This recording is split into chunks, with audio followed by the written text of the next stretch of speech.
Quand M. Eto'o arrive à la tête de la FECAFOOT en 2021, je crois que les textes étaient clairs, comme ils le sont toujours aujourd'hui. C'est le président de la FECAFOOT qui a la main sur son staff, sur son équipe, sur son comité exécutif. Il a été élu brillamment. Il a surpris une bonne partie de la population quand on ne pensait pas que ce nouvel arrivant devait battre un homme comme Seydou Njoya. Il l'a fait et on a pris part à une élection des plus transparentes de l'histoire du football. Et donc tout d'un coup, il a pris sur lui d'aller au fond des choses. D'abord de nommer, et j'y ai participé en termes de discours aussi, qu'il fallait un entraîneur camerounais, 100% camerounais. Même si ma préférence n'était pas sur Hugo Berson, mais nous voulions à l'époque un entraîneur camerounais. Il l'a fait, il a nommé Hugo Berson, qui a qualifié l'équipe nationale pour le Qatar.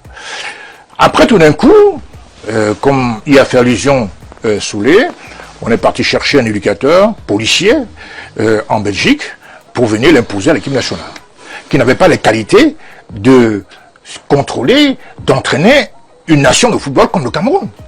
Le Cameroun, c'est un label sur le plan du football mondial, c'est un label. On ne peut pas aller ramasser à Louvain ou à Bruxelles un entraîneur de 4e zone pour lui confier le lion indomptable. Ce n'est pas admissible. Et tout ceci, il se prenait pour le timonier, jusqu'à décider où on va jouer le match de football. Tout à l'heure, M. Castro a dit qu'il n'était pas normal qu'un entraîneur décide d'où vont se dérouler les matchs. C'est de la compétence du président de la FECAFOOT, dont M. Marc Brice l'a fait. Il est venu jusqu'à la FECAFOOT, manquer du respect à une école mondiale qui est camerounaise, qui est Samuel Eto'o. Tout ceci ont fait que le président de la FECAFOOT a été dépossédé de l'essentiel, y compris sur le plan financier, de ses prérogatives. Et à ce moment-là, évidemment, on avait l'impression d'avoir deux équipes de football, l'une dirigée par Marc Brice et l'autre par Samuel Eto'o. Heureusement qu'il a tenu bon, et j'ai aussi envie de rendre un hommage à Samuel Eto'o pour l'entêtement positif qu'il a eu, pour dire aux Camerounais et au monde entier que il y a des textes qui régissent le fonctionnement de la FECAFOOT. Il y a des entêtements positifs. Bien sûr, il s'est obstiné, si vous voulez, parler autrement en français facile, il s'est obstiné, effectivement, à garder le cap et à revendiquer les prérogatives qui lui étaient reconnues, et malheureusement qui étaient piétinées par les comportements bassement politiciens. On a vu Molle Kombi qui se mêlait de la politique, qui nommait des entraîneurs à gauche et à droite, qui faisait des maîtres Conceição, etc., etc. Ça n'est pas normal.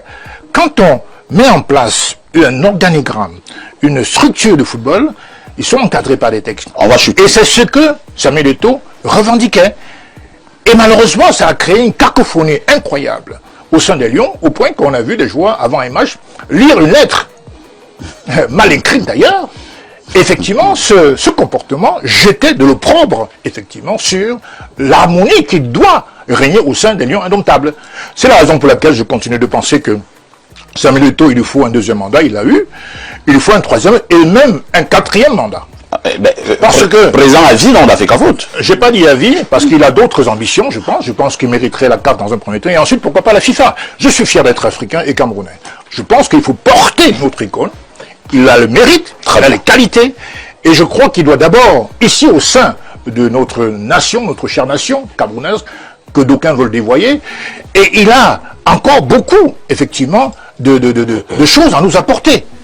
Et je pense qu'aujourd'hui, tous les Camerounais doivent comprendre l'œuvre qui est en train, n'est-ce pas, d'engager Samuel Eto'o pour restructurer pour l'avenir une équipe de football forte, confiante et solide. Et je remercie par ailleurs d'avoir écarté les troubles faits qui venaient en fait polluer, n'est-ce pas, l'ambiance qu'il y avait au sein des Lions indomptables.